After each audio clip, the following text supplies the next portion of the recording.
Hi, I want to welcome you to Growing Nimble Families, where we encourage the celebration of school-age kids.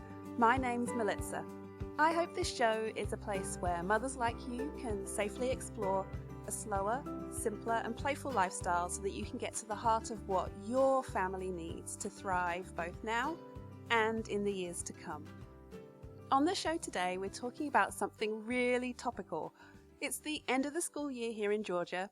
The same thing happens probably the last few weeks of school wherever you live. The kids are testing, getting report cards that sum up their entire year, end of year parties, and the parents are invited to all the field trips, sports days, field days, concert, award celebrations, and honors recognitions. Sound familiar? It's pretty full on as a time for emotions, and emotions run high. It's very mixed. Sometimes they're really happy, sometimes they're really sad, and you have to manage all of that. And if you have more than one school-age kid, you can find that in your household you are managing many different feelings all at the same time, as well as full-on tiredness being the end of school. Our guest today, Jessica Leahy, is an educator, writer, speaker, and author of the New York Times best-selling book, The Gift of Failure: How the Best Parents Learn to Let Go so Their Children Can Succeed. During our interview, we talk about so many different things, but Jessica talks about why she wrote the book, what the science says about motivation and celebration, what the science says about paying for grades. Should you pay for grades or shouldn't you? We get into talking about report cards and what to do if you have teacher interactions where you go in and you speak to the teacher. What we've seen, what we do, we talk about that. Some of our tweens and teens don't talk as much as we'd like them to do about school and their struggles, and sometimes we don't listen as much as we should do about some of those things. But they do get to talk to Jessica.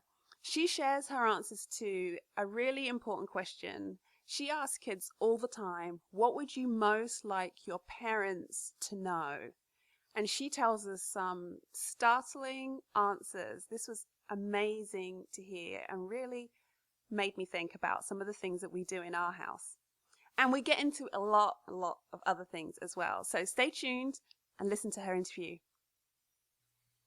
Today I'm talking to Jessica Leahy. She is an educator, writer, speaker, and author of the New York Times best-selling book, The Gift of Failure: How the Best Parents Learn to Let Go so Their Children Can Succeed.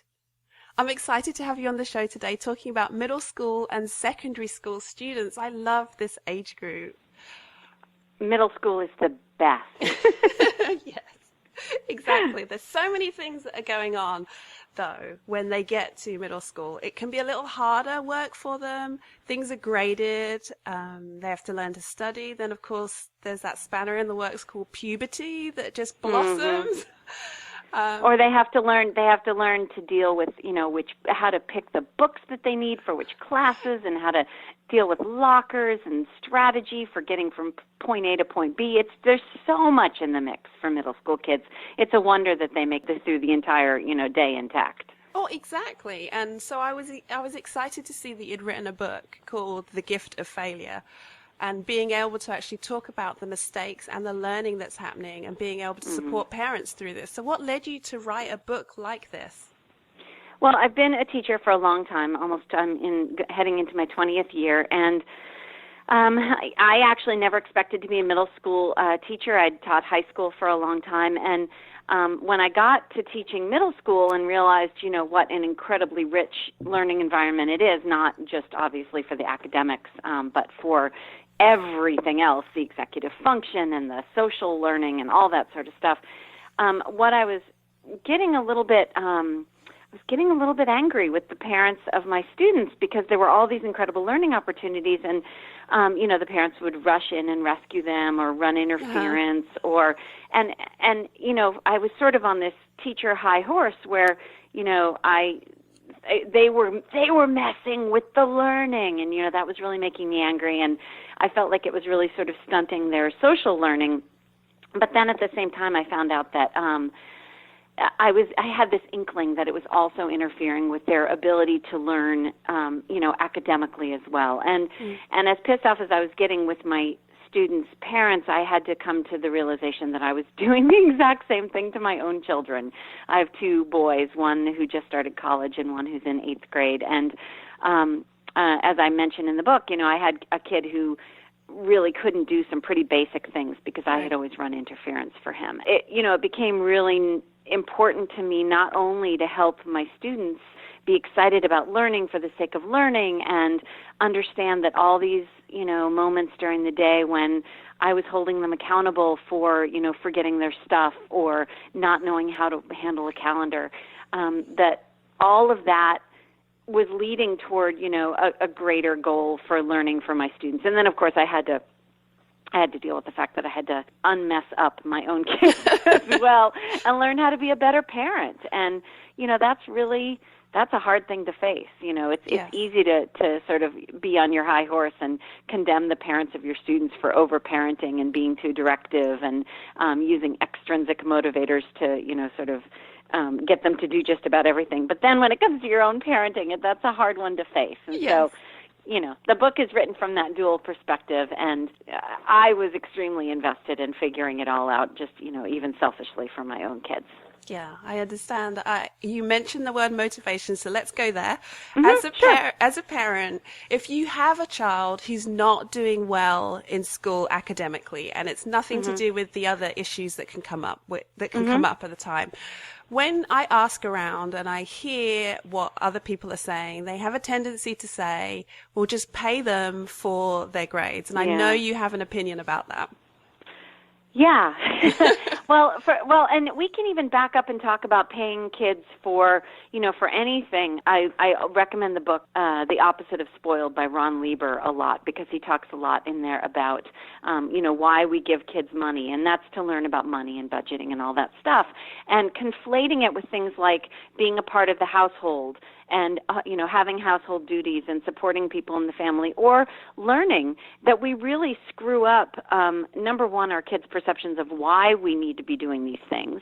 And also conflating it with money sort of undermines the kids' likelihood that they're going to want to do the thing over time, because we have really, really good research over like 40 years showing that when you give kids things like money or stuff, or when you control them in any way, even if it's grounding them if they get low grades, or being on the portal constantly and looking at their grades and then threatening them about their grades, all of that stuff undermines their interest in wanting to do the thing itself, which is learn.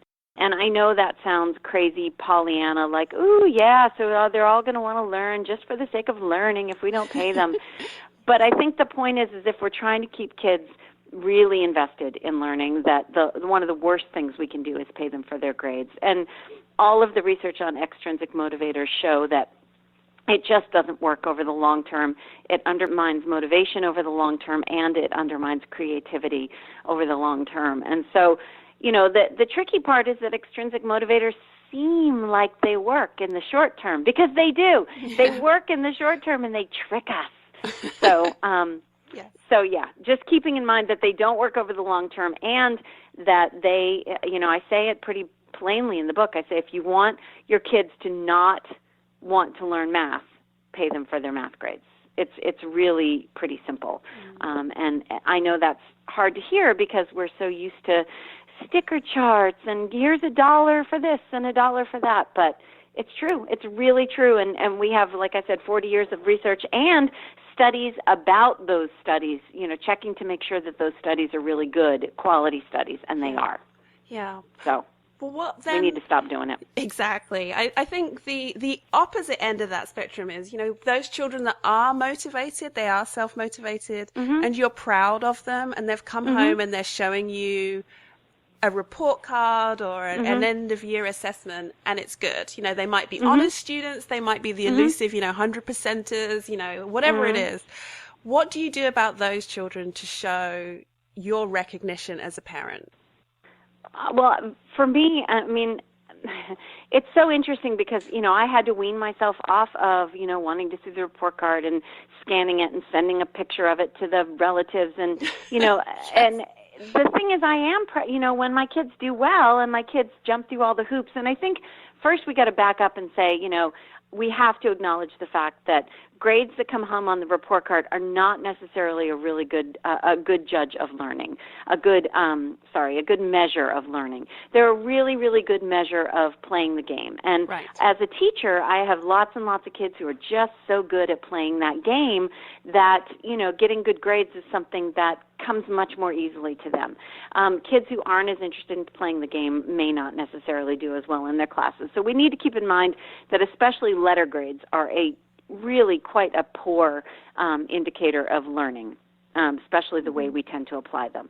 So leaving that aside, the conversation that I try to have with my kids constantly is about process over product. We're constantly talking about how learning is going. What did you do to figure that out? What did you do to, get that grade? If the kid wants to sort of focus on the grade as a topic, my kids know, especially now, that I am all about the process of learning, and if a low grade comes in, that could be an indicator that learning isn't going well, and so let's talk about that.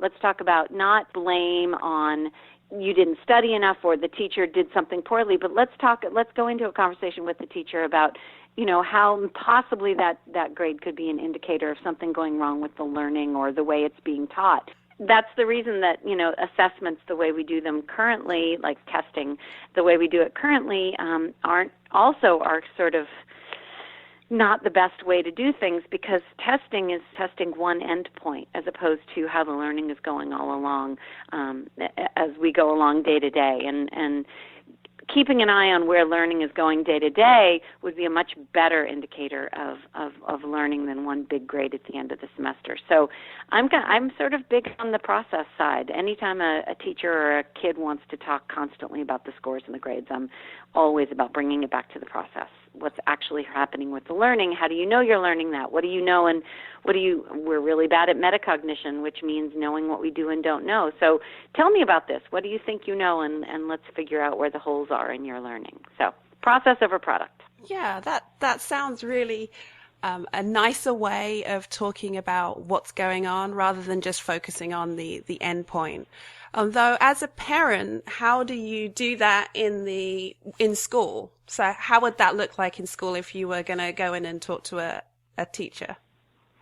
So when I go in personally and go and have parent-teacher conferences, first of all, I'm always hoping it's going to be a student-led parent-teacher conference, because those are my favorite. I think they teach kids self-advocacy. They teach kids to sort of be articulate and talk about learning as opposed to the grades themselves, because a really good parent-teacher conferences that are led by students, they're given the opportunity to talk about their weaknesses and their strengths, and I think that's invaluable.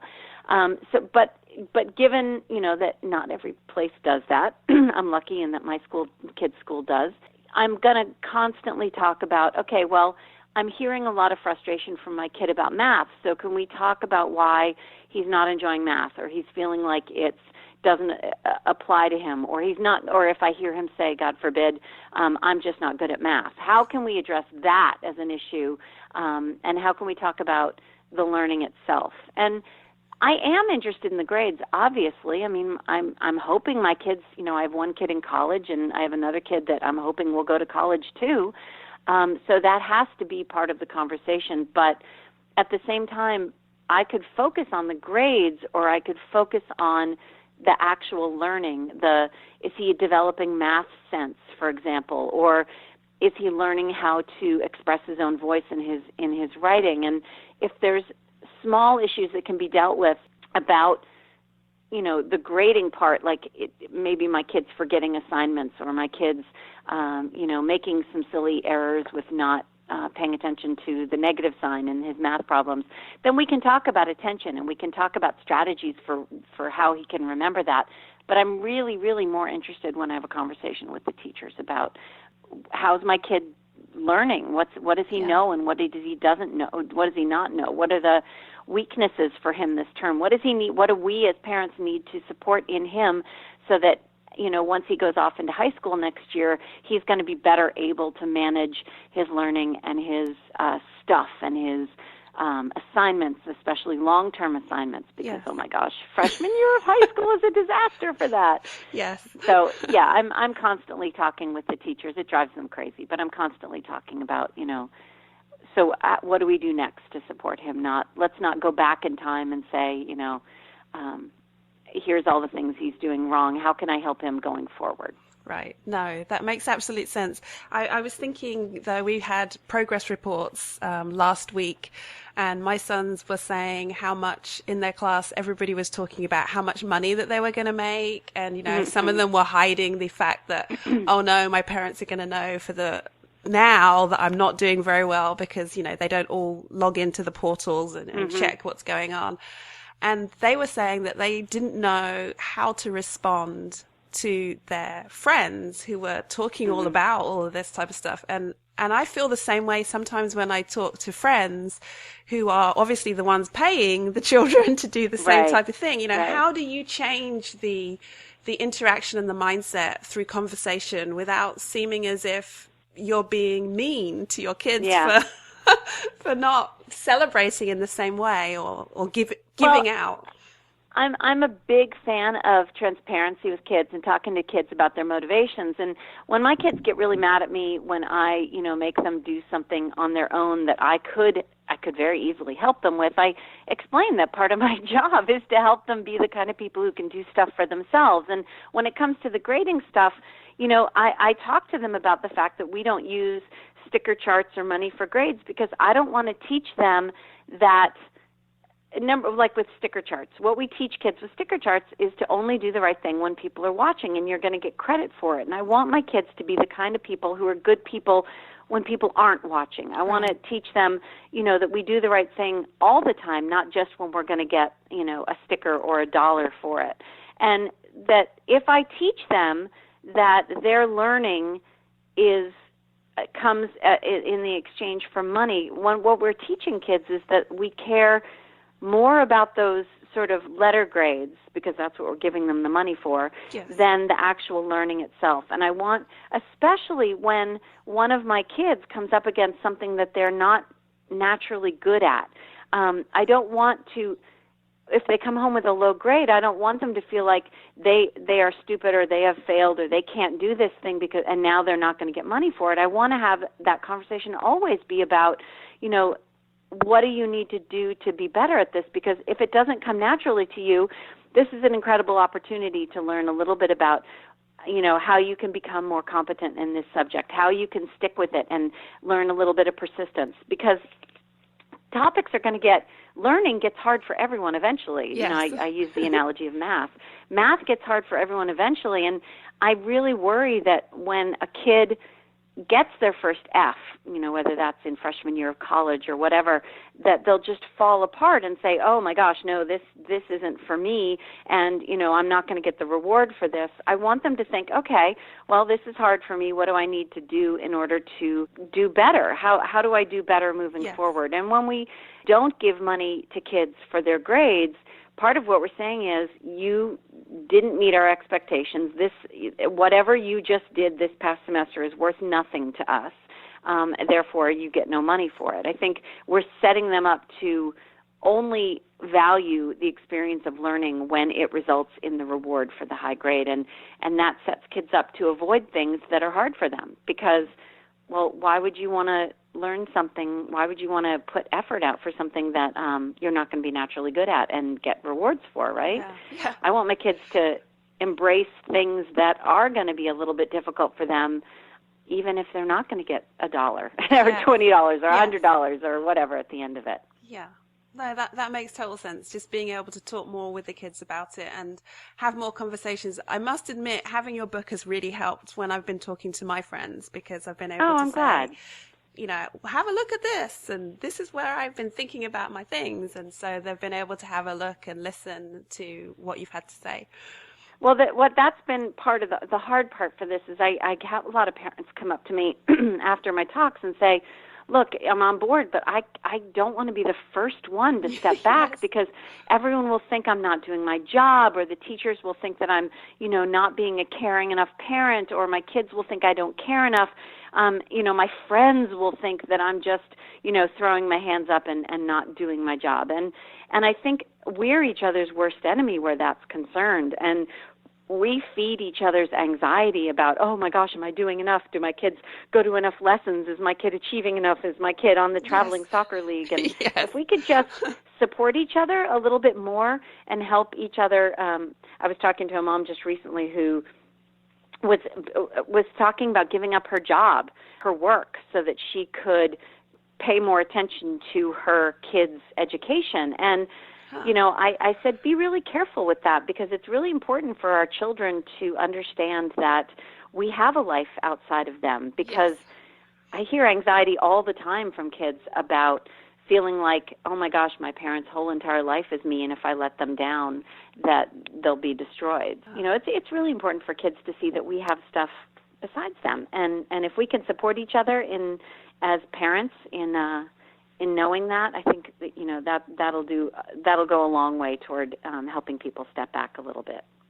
Well, you've spoken to a lot of kids compared to many of us parents that are listening right now, and you've got to hear their innermost fears, and because you're not their parent, you get to hear what they have to say. Can you share something that they have said to you that that we would want to know if we only knew? Yeah, I actually, when I talk to kids, and I talk to many, many thousands of kids a year, tens of thousands of kids a year, and I always ask them, either I give all of the students I talk to my direct email address, and I say, email me before I talk to your parents tonight at our community presentation, and tell me, what do you want your parents to know? And I won't use any names, I promise. And I get the most amazing emails and comments from them, and mostly that comes down to, could you please tell my parents I'm doing my best and I can't be perfect. I'm not perfect and I can't be. I get a lot of, could you please tell my parents that I don't need a tutor in every single subject just because everyone gets their kids a tutor in every subject, so that it makes me feel stupid. I get a lot of, could you tell my parents that I'm trying really hard but I can't be my big brother, or I can't be my big sister, or whatever sibling, things come easily to. And then just a lot of comments about this overwhelming feeling of anxiety that they can't live up to the image that their parents have of what they're supposed to be, and that their parents don't actually know them very well. And that's the part that makes me so sad. And the part that for me is so gratifying, I get a lot of letters from parents saying that, their kid is more competent once they learned how to sort of step back and give them more autonomy.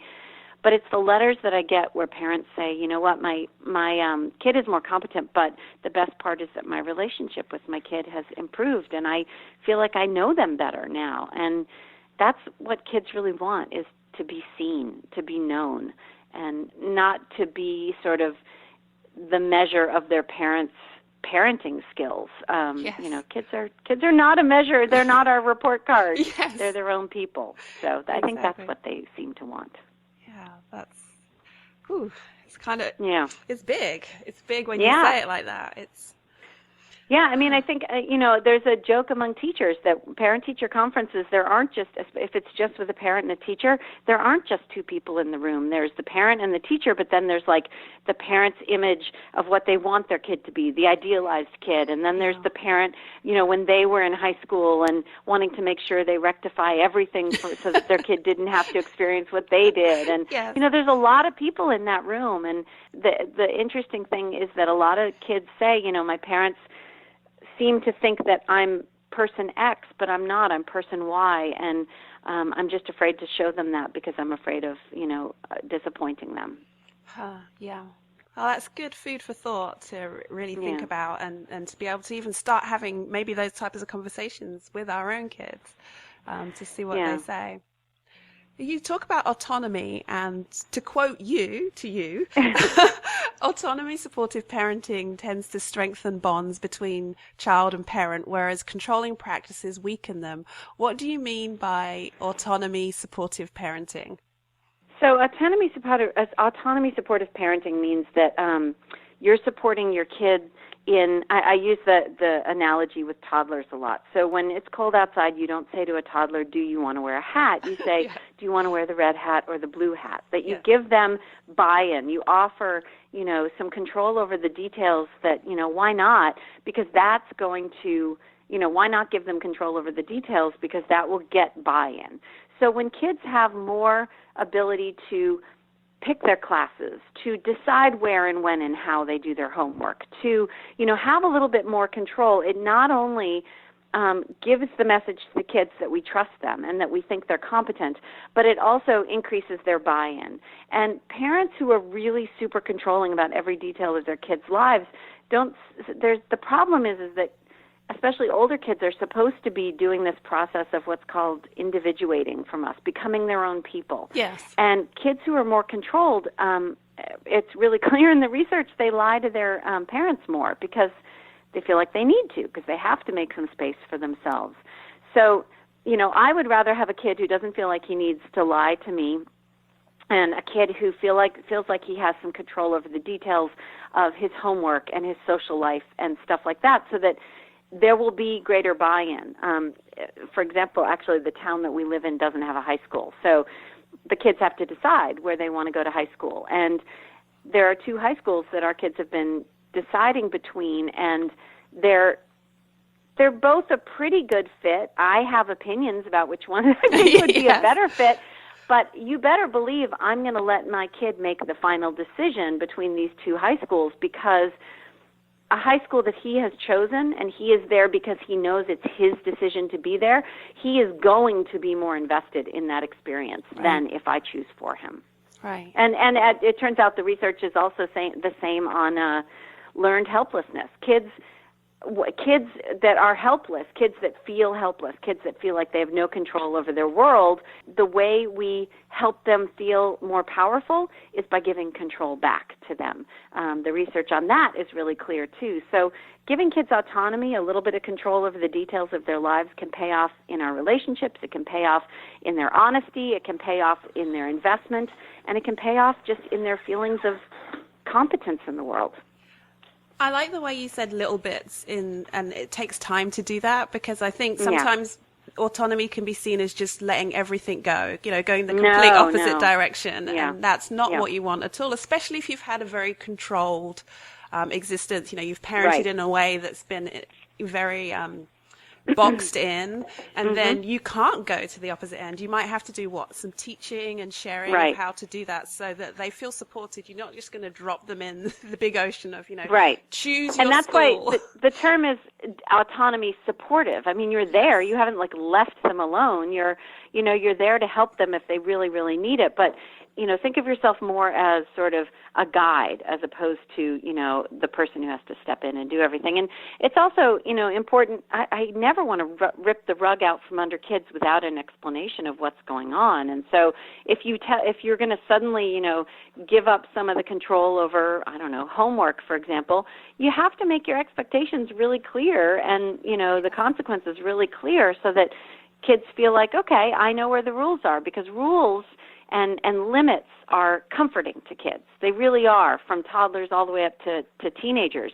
And testing those rules is part of what they do to make sure the rules are still there. Yes. And so when we are, show them, yep, this is still my limit, this is still our rule, this is still our expectation, that is actually reassuring to them. And that's part of being an autonomy supportive parent too.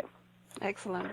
So we usually do positive things that we can do, and I want to see if you can tell me 2 things that we can stop doing that will actually support our children. One thing I know that I did was not to keep looking at that parent portal all the time to see, and that has helped my sanity, and I think it's helped the kids.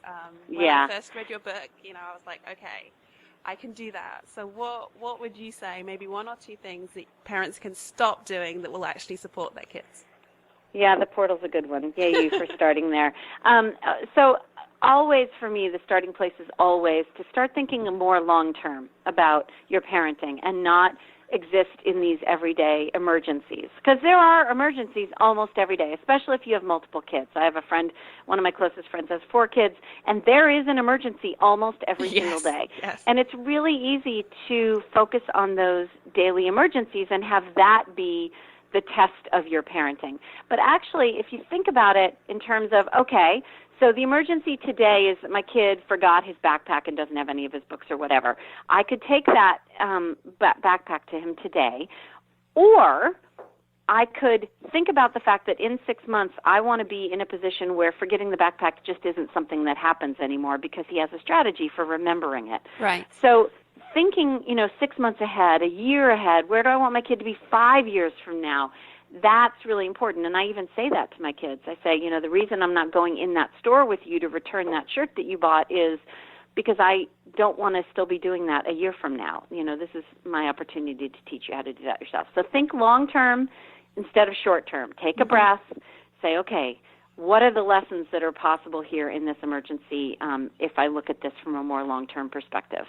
And then, again, think about the process over the product. I mean, if the process of learning or becoming a better athlete or whatever that thing is, if you can keep your conversation and your focus on the process, then you can have these kind of conversations like, I was really proud of you for sticking with that math problem that was clearly really frustrating to you. That's what makes me proud of you because I really do care about the learning.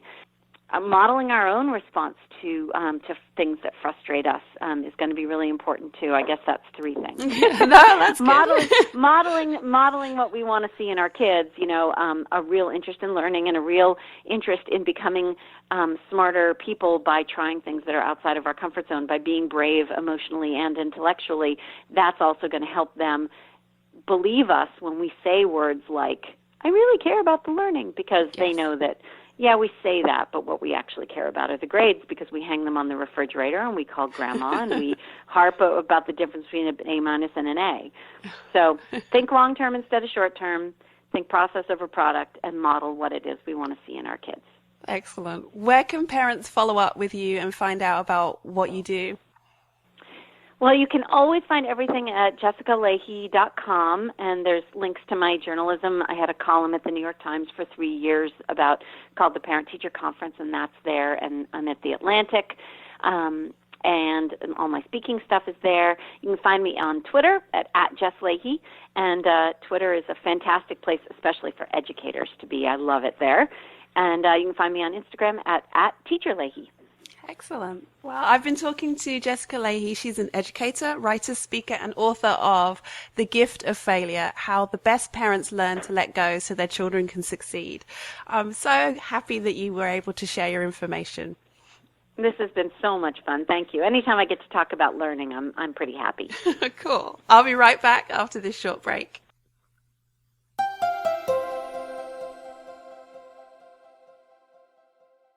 You guys, it was fun being able to interview Jessica Leahy.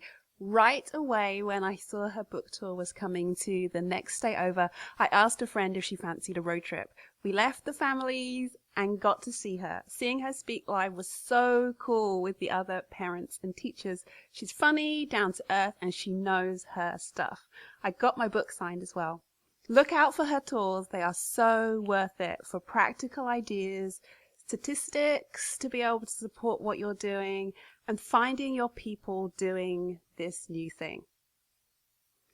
My boys were answering a written question the other day that I really loved as a reflective question. In a time when I've noticed school-age kids learn, test, want to know the grade, and then move on, there's not always time given over for reflecting and looking back. I know Jessica mentioned this in the show with talking about what you did to get the good result you got than just celebrating with an external gift. I loved this question because of the conversations that happened afterwards and the insight they gave. It's a really vulnerable question, and the answer that they give is so specific for your child. So I wanted to share it with you today for you to maybe try it out with your kids, being, age specific. Okay, here's the question. The lessons that we take from failure can be fundamental to later success. Recount an incident or time when you experienced failure. How did it affect you? And what did you learn from the experience? Well, that's kind of a big question, and I'm so glad that it was a written question because they got a time to really kind of chew over it and think about it. And they wrote this question completely independently of my husband and I. They just wrote what they thought, and they got to kind of express their feelings. But we read what they wrote before they handed it in, of course. But being able to identify weaknesses and strengths isn't easy. But if we talk about it more, it makes it much easier for the kids to be able to talk about it too. We have to be honest with ourselves when we see a question like that, and that's kind of vulnerable. Both of my kids shared stories that we hadn't ever heard before, and what we learned about them and what they had learned made us smile, that our boys are growing up. There's a lot of end-of-year type interview questions that are around. You can search on Pinterest around the questions that you maybe asked at the beginning of the school year and then you ask at the end of the school year. But see if you can find a reflective question or two that you can ask about how the school year has been for them. I think it's really valuable to be able to reflect on what went well and celebrate what went well by talking about it. What would you do differently? Because I'm sure there are many things that if you had known, you might have done it slightly differently. And sometimes if you have siblings, they can talk to each other about things, let them know things to look out for. And also because the kids know their brothers and sisters. There's things that they think, oh, that will be really good for them when it comes to their time to be able to do as well. And also maybe a lesson that they've learned. Maybe they've realized that they really should contact the teacher when they have a problem straight away and not wait for ages, or ask for help, or they've realized that they need to stand on their own 2 feet more and not ask for help. I don't know. There are just the ability to be able to reflect is such a hard thing if you've not practiced it. So this was a really cool way that I hadn't seen before of being able to kind of talk some of these things through, hear a few stories or two, and learn a little bit more. So really look out for a reflective question like that. So you can see we had lots of feelings about learning, the school years, grades, autonomy supported parenting, the reflective end of year questioning. And I know that many of you do too. You have feelings, thoughts, questions, ideas, swimming around thinking like, I've got these things I want to do. Make sure you share your thoughts with us about this episode on social media using the hashtag GNFSAK, which is Growing Nimble Families School Age Kids. And make sure you tag our accounts. I know Jessica has an account on Twitter, and you can find us on Instagram and Twitter as Nimble Families, and on Facebook as Raising School Age Kids. Or share your ideas in the Facebook group, the Society of Nimble Parents. Be sure to see the show notes with links to Jessica Leahy and the other things that we've mentioned in the show. If you go to growingnimblefamilies.com/210. Please continue to share the love for the podcast by sharing with friends, texting those who you think should listen. And if you listen on Stitcher, Apple Podcasts, or Google Play, please consider leaving a review. Thanks for being here today. I know there are many things that you could be doing right now, and I'm glad you've chosen to be here today. See you again next time. Goodbye.